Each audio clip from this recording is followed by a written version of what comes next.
Thinking about launching a podcast but overwhelmed by all the moving parts? At Turnkey Podcast Productions, we take the hassle out of podcasting so you can focus on the talk, not the tech. From concept to launch, guest booking to post-production, we handle everything. Need a strategy to grow your show and turn guests into clients? Yep, we do that too. DIY or done for you, we've got the solution that fits. Whether you're just getting started or ready to scale, Turnkey is your behind-the-scenes podcast team. Turnkey Podcast Productions. Your voice, your message, fully produced. Learn more at turnkeypodcast.com/contact. That's turnkeypodcast.com/contact. Next on this episode of The Nice Guys on Business. We haven't often had much opportunity to learn creativity or collaboration, working well with others to create new value. Yeah. That's kind of not what school's designed to do. You know, there are some schools growing now that are designed to do that, but very few. And yet, particularly in the age of AI, where all the data, all the information, all the analysis, all that stuff that we're trained to do in school, which we need to learn, we need to know, because we can't just trust AI and take their answers and run with it. We need to know why the answer is what it is. Don't get me wrong. But still, in tomorrow's world, which is starting right now, we have to learn how to create new value with other people effectively and build meaningful relationships.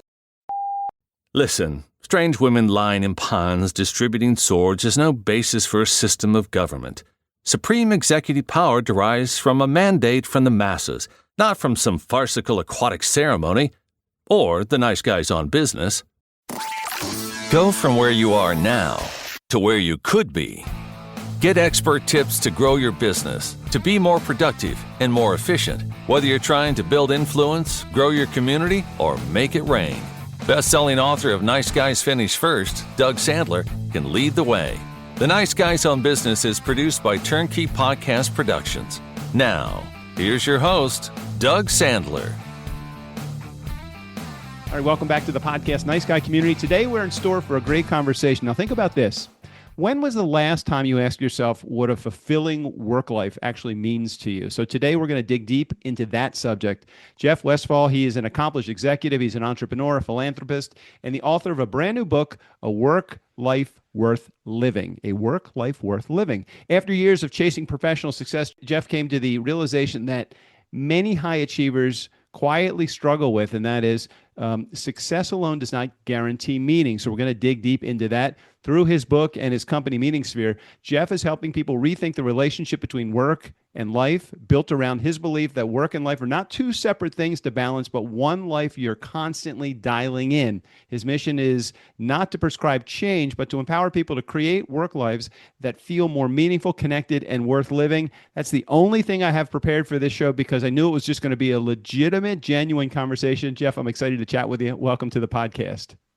Hey, Doug, nice to meet you. And you know what? As far as I'm concerned, we're done. You just, that was beautiful. I don't even know what to say. I mean, thank you. Well, my 92-year-old, you nailed it. My 92-year-old mom has been writing all the intros, and she's really doing a great job. So, well, good job, Mom. Wow. I feel like the same thing.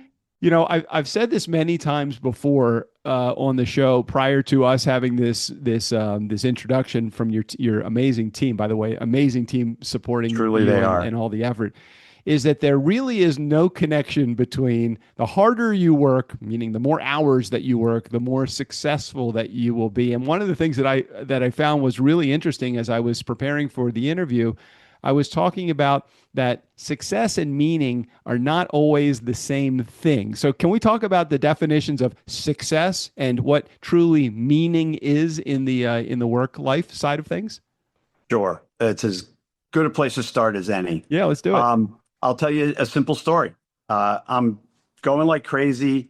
I get out of a year of law school, not a good fit, and get a job in the advertising business. And I'm going at it, loving it, just, pulling all-nighters at work, just going crazy, doing well, get promoted, change firms, get promoted again.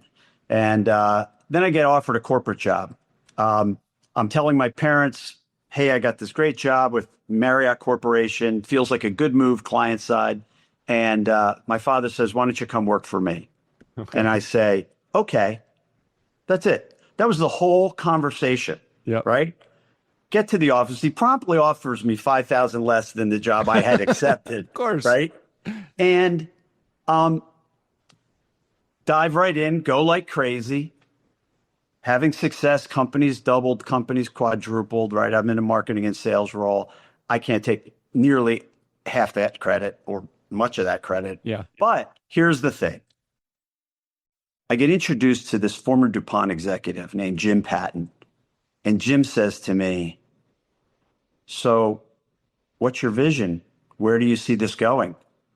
And I look at him like, I graduated with honors. I was captain of the road. I had a resume, right? Uh-huh. My career was going crazy, going great. And I looked at him and I had no idea what to say. Not unusual. And there I was at 26, 27, pretty successful. No idea. And I said, well, after I helped my dad get this going in the right direction, I probably want to become a teacher. But literally, I made that up just to sound like I had something to say. Right. So that was the beginning of a humbling series of epiphanies. Thanks to my first wise mentor, knowing questions to ask me that caused me to actually think about why I was doing what I was doing. And I was ostensibly successful by all the normal measures, and I had no idea. And then I came slowly to realize that I wanted to have an impact for people and society. It wasn't motivating me to be successful in the normal sense of promotions and money and all that. And I spent the rest of my career trying to actually serve a purpose that mattered to me in my heart, rather than what I was, frankly, unconsciously led to believe success ought to be. Well, I think oftentimes, and again, you're more of the expert in this world. I just live it on a daily basis. I remember my dad saying to me many, many times, if you enjoy what you are doing, you will never work a day in your life. And I started to think about that as an adult. I'm in my 60s now, but as a guy that was in my 30s and 40s and working hard, I kept thinking, if I'm passionate about it, then I really won't ever feel like I'm working because I'm enjoying doing what I do. Is there a difference between finding meaning in who you are in your work in the workplace and being passionate about what you do, or are they in the same stride? I'm just curious what your perspective is. That is a great question, and I know how you feel about what your father meant to you, and I'm loath to question his wisdom, right. So I'll try to build on it. Okay. Jim Patton, my same mentor, gave me Man's Search for Meaning by Viktor Frankl to read. I was maybe 30 at that point. And that's when I got introduced to the idea that my joy wasn't the ultimate goal, that happiness wasn't the goal. As parents, we all want our children to be happy. Well, I chased happy for a long time, and only to come to realize that actually Frankl was right. If you have enough why, you can tolerate almost any how. And honestly, sales tax software is not exactly a bundle of joy, right? Particularly for a former ad guy who should have stayed in the advertising business, right? I've never seen a spreadsheet I've liked ever. With you. But because I had come in touch with a larger reason why, I never struggled with the stuff that wasn't really a lot of fun. Hard conversations with people, difficult decisions, letting people go, really difficult. I cried over these things. And yet I knew they were in service to something that meant more than money. And so that, to me, people think meaning means always sort of rainbows and unicorns. It doesn't. Those difficult moments, those hard lessons were ultimately the most meaningful aspects of my own work life. And that's what I try to share in my book, is trying to help people appreciate that the meaning doesn't just come from the big sales win or the promotion. It often comes from the shocking disappointment, but the door that closed opened a door you didn't even know was there. Yeah. And those lessons are really what I hope to pay forward with the next phase of my career. What do you think that it is that people will have to unlearn? Because there's a lot of unlearning that goes on Yeah, in finding some sort of meaning in work. right. What do you think that they have to unlearn? That the sale isn't, if you're in sales, it's the sale is the victory. If you're in leadership, it's elevating someone to a point where they are working independently and Yeah. succeeding. What is it that we have to unlearn in the workforce, Mm. in the workplace? Well, I'm going to go long here. Almost everything we learned in school, Okay. because we learned that the teachers always got the right answer. We've learned to go for approval. We've learned to compete with our peers to get the better grades, particularly if we're in a competitive kind of academic environment. Um, we've learned to be obedient. We haven't often had much opportunity to learn creativity or collaboration, working well with others to create new value. Yeah. That's kind of not what school's designed to do. There are some schools growing now that are designed to do that, but very few. And yet, particularly in the age of AI, where all the data, all the information, all the analysis, all that stuff that we're trained to do in school, which we need to learn, we need to know, because we can't just trust AI and take their answers and run with it. We need to know why the answer is what it is. Don't get me wrong, but still, in tomorrow's world, which is starting right now, we have to learn how to create new value with other people effectively and build meaningful relationships. And so I think we got to unlearn a whole heck of a lot, honestly. Well, how do we don't work within a silo. So we are out there working at a position within a corporation that may have their own culture set up. And what if we discover that when we're 2, 3, 4 years, even 10 or 20 years into that job, where what you are talking about right now does not match the philosophy of leadership at a company? Do you have to say, "Hey, I got to pull up stakes," or how do you deal with it? Because we don't work within the silo; we work within a machine. Unfortunately, sometimes. Well put. And Doug, that is a very insightful question. Um, I'm trying to offer this learning that I was so fortunate to have passed on to me by people with much more experience than Hmm. I, um, for anyone who works. So while I realize your audience and most of the people listening Hmm. are probably already in some leadership capacity, they own a business or they've Right. Right. advanced in a business, we're all working for somebody. And really, I want to help the people who don't get the benefit that I had, right? Family business, money for a coach, those kinds of things. And I think the first step is to basically realize that nobody else cares as much about your work life as you do. Right. And that if you're looking for someone else to make it right for you, or you think you can job hop enough till you find that external environment that's going to make it right for you, I fear you'll be very disappointed. Mm.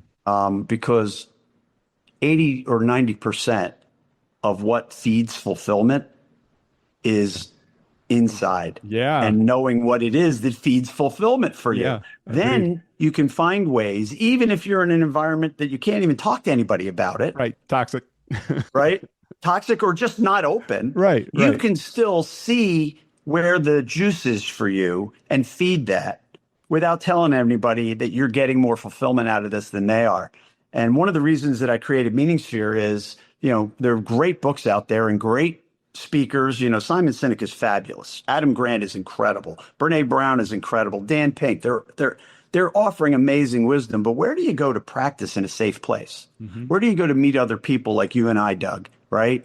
Who want to have these conversations, but you can't have them at work because somebody's going to look at you going, "Hey, we care about the bottom line. And you're talking about whether Right. the customer feels like they're getting growth from the product. Like, that's cute, but we don't want to talk about that." Where do you go to have those conversations? Well, that's what MeaningSphere is about. If you don't mind me throwing a plug in for the Yeah, platform. no problem. No problem. There is such a deep connection between enjoyment, fulfillment at work and yourself and meaning, finding your own meaning and purpose, and the success of an organization. I don't understand why more organizations don't understand that. If you have a team that is deeply connected to their purpose and to Right. their meaning, I feel like you have a company that can only succeed. Everybody's rowing in the same direction. We're all on the same bus, whatever other, Yeah. sayings that there are that are out there. If we all feel like we have purpose in the workplace, I feel like we are only looking for success. I'd love to hear just a couple of sentences on Hmm. your perspective on that. Hmm. Well, in my 30 years in the primary working world, we never achieved everybody rowing in the same direction, in spite of an investment toward that vision that I think is unparalleled, right? Um, but but we didn't have everybody rowing in 17 different directions. Right, right. And, we did have a turnover rate of 4.5% a year for 20 years in the tech industry. And so people would, I had my VP of sales walk out of a meeting once and look at me and he goes, this culture thing, which I didn't get, we just made a decision in that room that would have taken another company 6 months, and we made it in half an hour because Right. everybody trusted that we weren't just trying to hurt them. And it was a resetting of their sales territories. And you know what that could be like, right? Right, right. So I guess the point is that, and I know you're trying to help me make shorter answers. I'm not, you can take as long as you want to answer the questions. It's messy, but it's worth it. Yeah. It's messy and it's worth it. And when people feel like they're a part of creating it together, rather than just executing it against your sort of view of how they ought to be, the benefits are just, off the charts. Play the doctor for a second, and there's somebody that's coming in with the symptoms that MeaningSphere and your book can help get through and help people find their purpose. What are those symptoms that they're experiencing, and what's the first place that you start? I know that's probably a bunch of different answers for that, but what's the first thing that comes to mind? Yeah. I remember interviewing, this is way back early in my career. I remember interviewing a young sales rep at wannabe, or at least a candidate. And he comes in and he's generally pretty impressive. And I asked the standard question, what would you really love to be doing in 5 years? And he says, I'd really love to be a nature guide because I just love nature and da da da da da. And I looked at him, I said, that's awesome. Go do that. He's like, I can't. I'm like, you can do it. And off he went. And the headhunter called, how'd Dan do? And I'm like, Dan's going to go be a nature guide. The headhunter said, this would be a great job if it wasn't for people. Right, exactly. But to your question, Dan never had, obviously, anybody to actually talk to about connecting what he really cared about to any plausible idea of what a career could look like. Yeah. Right. So his heart wanted this, but his Uncle Bob probably said, you get a job in sales and that's always going to feed you. And so there he was interviewing for a sales job. Right. So I think in a big way, that symptom, right, going to try to get seeing someone trying to get something, and not really understanding the connection between what it is they're going for and what they care about. Right. There's many great sales jobs in the whole ecosystem around the medical industry. So if you really care about having lost a loved one to cancer and you want to make a difference, you can do it by selling medical technology. You don't have to be the researcher in the research lab who has the eureka moment. Who made the test tubes? Who made that research possible, right?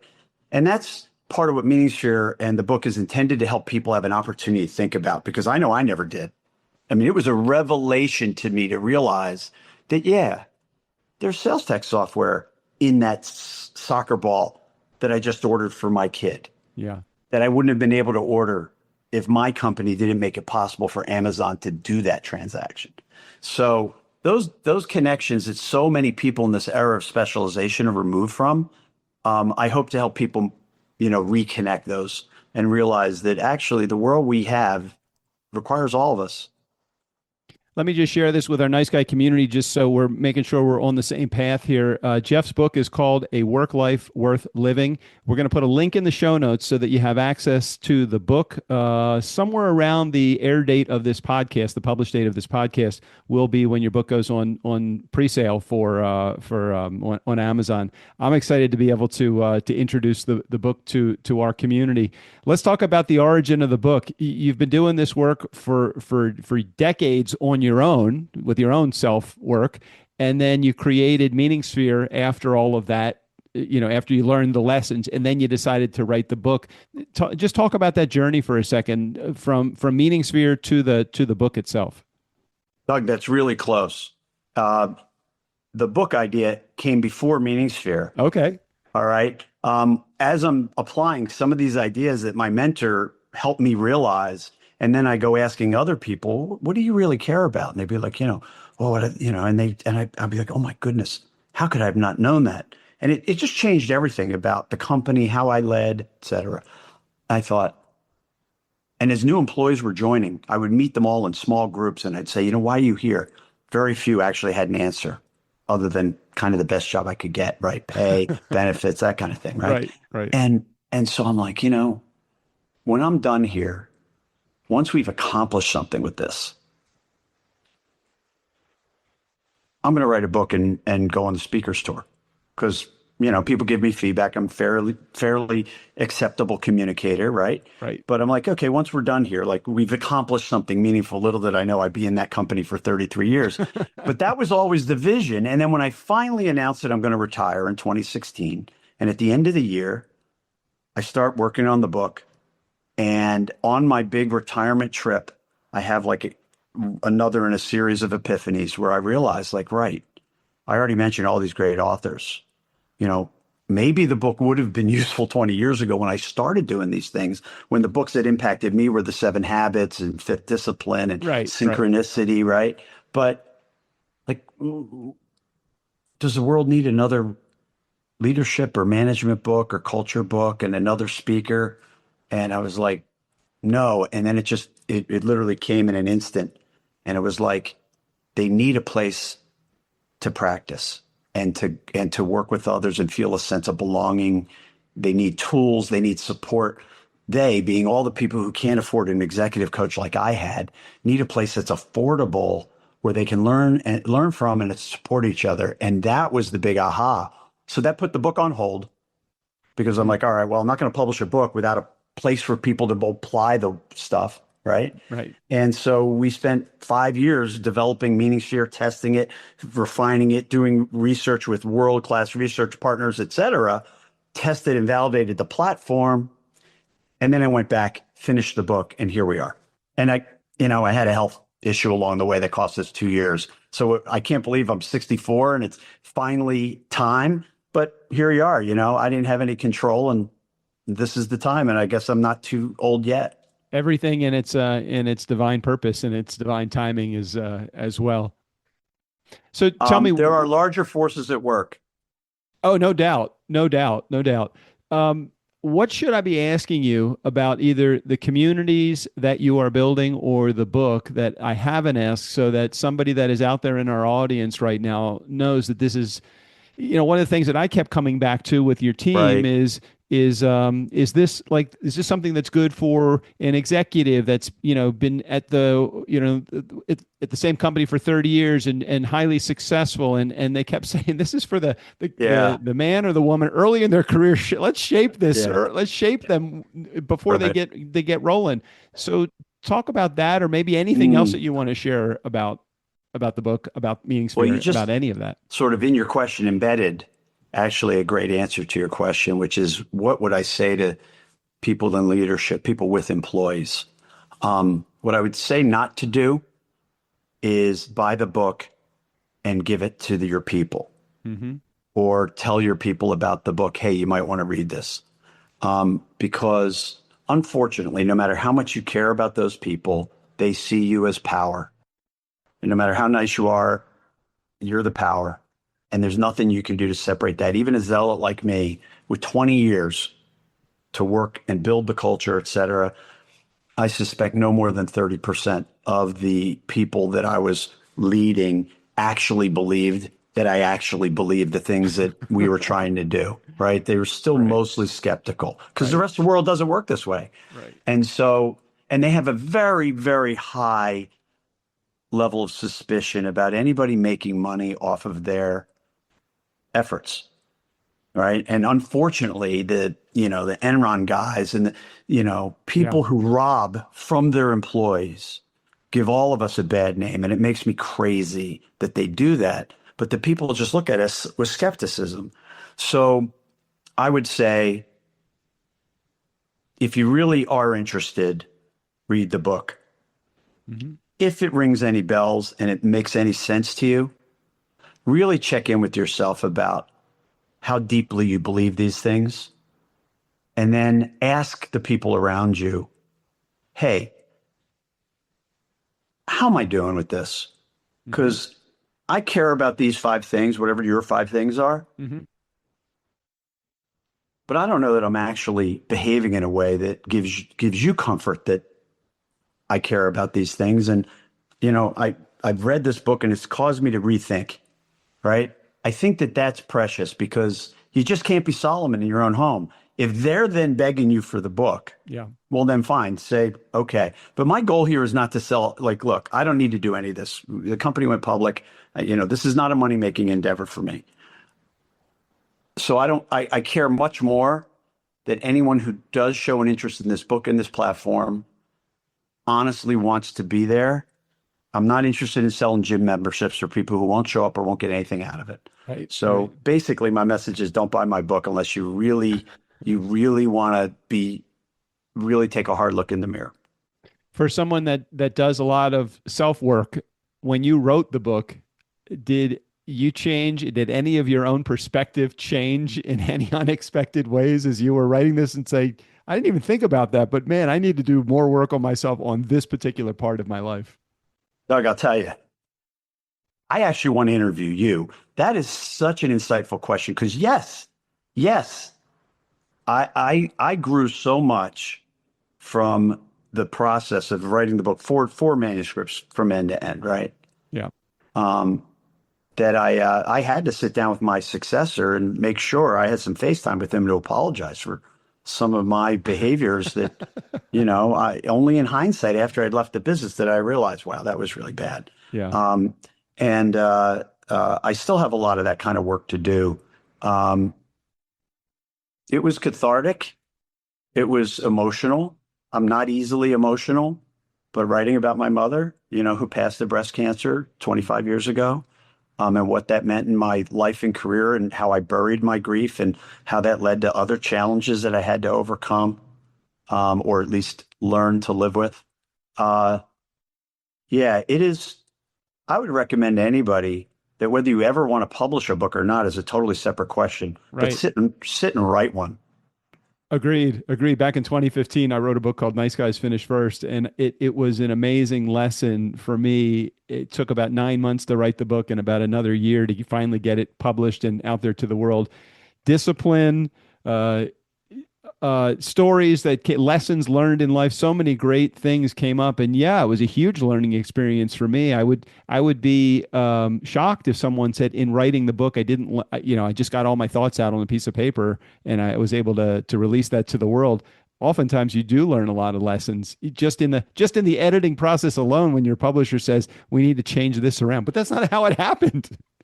And at one point I'm discussing with my senior editor, Betty Sue Flowers, how am I going to deal with this? And she says, trust the truth, Jeff. That's right. There's only one of those. I'll never forget that moment. And it wasn't like I wanted to lie, but I wasn't sure I could tell the whole truth, Yeah. And that was, is that editing or is that mentoring? I think it's more mentoring than editing, although Agreed. she's quite a talented editor as well. And then the people at Greenleaf, they were fabulous. Heather, she's like, this thing about your dad, not actually, he doesn't say a word to you. And then he asks you to join the company. And then later in the middle of an interview with the Philadelphia Inquirer, I'm sitting right there and he says, well, Jeff will succeed me as CEO. Never one word had been said. Not one word, right? And I'm like, ooh, and my first thought was, well, that's cool. And my second thought was, oh my gosh, what about the rest of the leadership group? I mean, Right. I was like 29 at the time. Right. Well, And legacy. It's a lot. But the editor says, hey, can you say a little more about your relationship with your dad? And that led to the addition of a whole new chapter just right before we finished the manuscript, where I had kind of not commented on this thing. So anyhow, great question. What a journey. And people say, "What about your next book?" I'm like, "No, there's no next book." Like, This was it. One and done. One and done. I love it. it's I love it. truly Hey, I would be remiss if I didn't ask you a question or two about technology because with the prevalence right, of AI nowadays, right. does it help your mission or does it take away from your mission because everything has become or is becoming so much more impersonal now Right. with technology?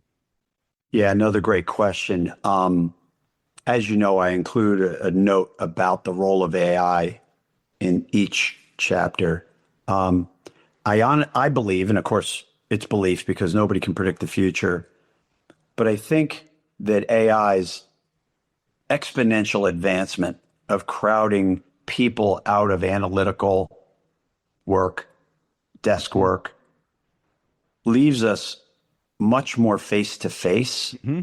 with the reality that our highest value is in our relationships, trust building, and creating new value, creating new ideas, new value, new capabilities, and also enjoying each other's company and creating experiences that AI can't have experiences, and AI can't Right. enjoy a sunset, right?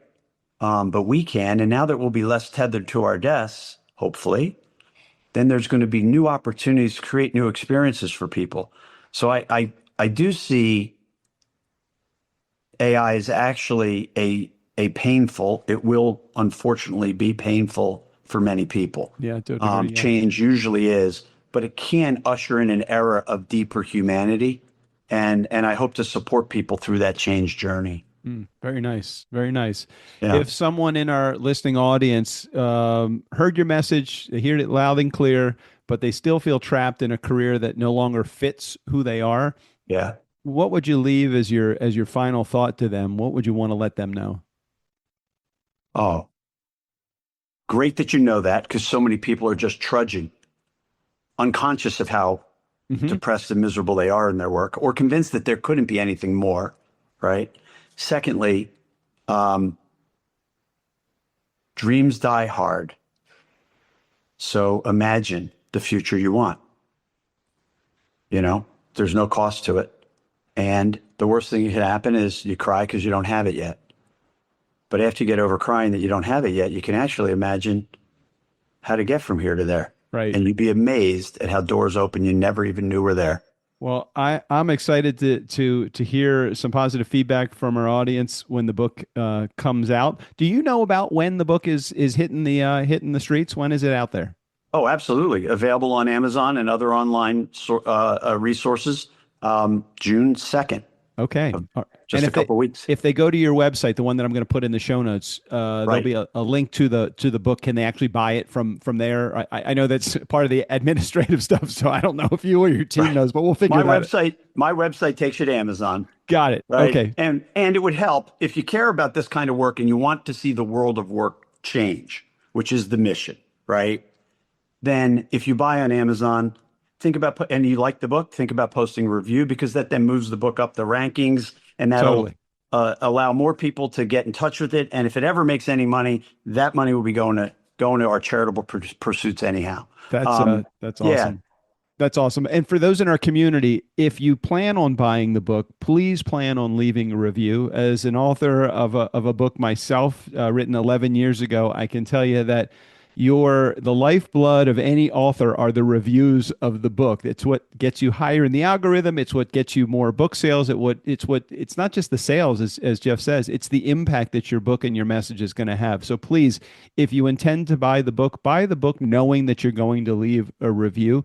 But please don't just buy the book. We need the reviews also. That really will help Jeff get his message and his impact out there to the world even more. I'd love to have you back on the show, Jeff, once you have 6 months or so of experience on this book and what lessons people are telling you that they've learned as a result. Would you be open to that? Can I ask you that? Doug, I'm not just saying this.